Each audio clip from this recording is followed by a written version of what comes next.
नमस्कार. तुमच्या आमच्या कुकिंग शोमध्ये मी तुम्हा सर्वांचे स्वागत करते. आज आपण कोबीचा एक नवीन नाश्त्याचा प्रकार पाहणार आहोत. कोबीचे खमंग खुसखुशीत असे थालीपीठ. तर चला मग रेसिपी बनवण्यास सुरुवात करूया. त्यासाठी येथे मी एक कोबीचा कण घेतला आहे. आता आपण कोबी बारीक अशी कट करून घेणार आहोत. येथे मी अर्धा कोबीचा कण वापरत आहे.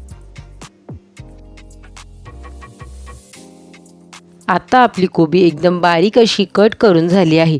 आता आपण ही कोबी 3 ते 4 पाण्याने स्वच्छ धुवून घेणार आहोत. कोबी स्वच्छ धुवून झाल्यानंतर त्यातील सर्व पाणी काढून घ्यायचे.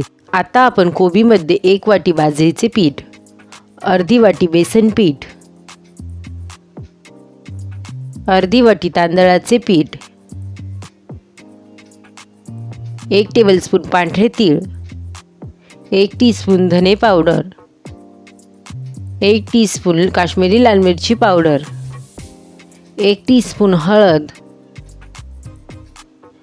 चवीपुरते मीठ, हिरवी मिरची, लसूण व कोथिंबीरीची पेस्ट.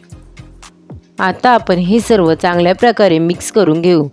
तुमच्याकडे जर भाजणीचे पीठ असेल तर तुम्ही त्याचा सुद्धा वापर करू शकतात किंवा तुम्ही येथे बाजरीच्या पिठाच्या ऐवजी ज्वारीच्या पिठाचा सुद्धा वापर करू शकतात. आता आपण हे सर्व चांगल्या प्रकारे मिक्स करून घेणार आहोत.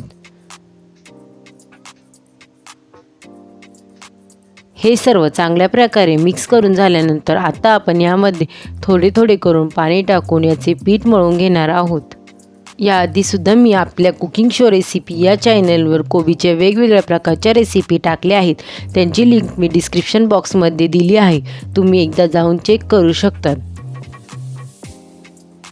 हे पीठ भिजवताना खूप जास्त घट्ट किंवा खूप जास्त पातळ असे भिजू नये.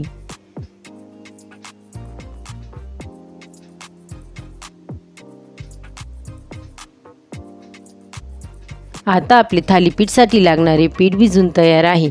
आता आपण यामध्ये बारीक चिरून घेतलेली कोथिंबीर टाकून घेऊ. कोथिंबीर टाकून झाल्यानंतर आता आपण हे सर्व चांगल्या प्रकारे मिक्स करून घेऊ. थालीपीठ थापडण्यासाठी येथे मी बटर पेपरला तेल लावून घेतले आहे. तुम्ही एखाद्या ओल्या कापडाचा सुद्धा वापर करू शकता. आता आपण येथे भिजवून घेतलेल्या पिठातील एक छोटासा गोळा काढून घेऊ व हाताला पाणी लावून थालीपीठ थापडून घेऊ. थालीपीठ थापडताना हाताला पाणी लावल्यामुळे पीठ तुमच्या हाताला लटकत नाही व थालीपीठ चांगल्या प्रकारे थापडून होतात.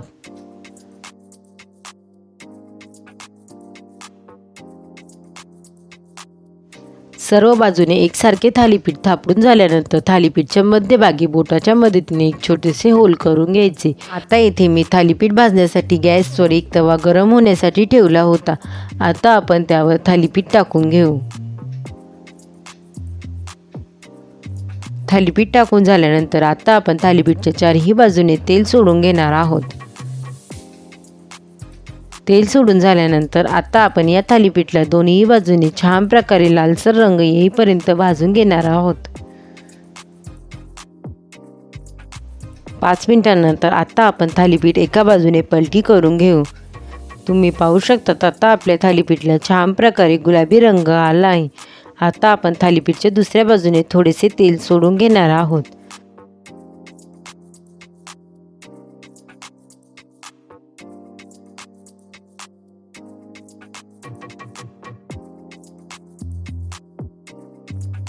आता आपल्या थालीपीठला दोन्ही बाजूने छान प्रकारे गुलाबी रंग आला आहे. आता आपण थालीपीठ काढून घेऊ. सकाळच्या नाश्त्यासाठी झटपट होणारे कोबीचे थालीपीठ बनवून तयार आहे.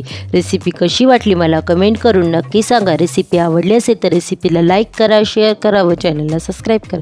पुन्हा भेटूया आपण अशाच एका नवीन रेसिपीसोबत. तोपर्यंत सर्वांनी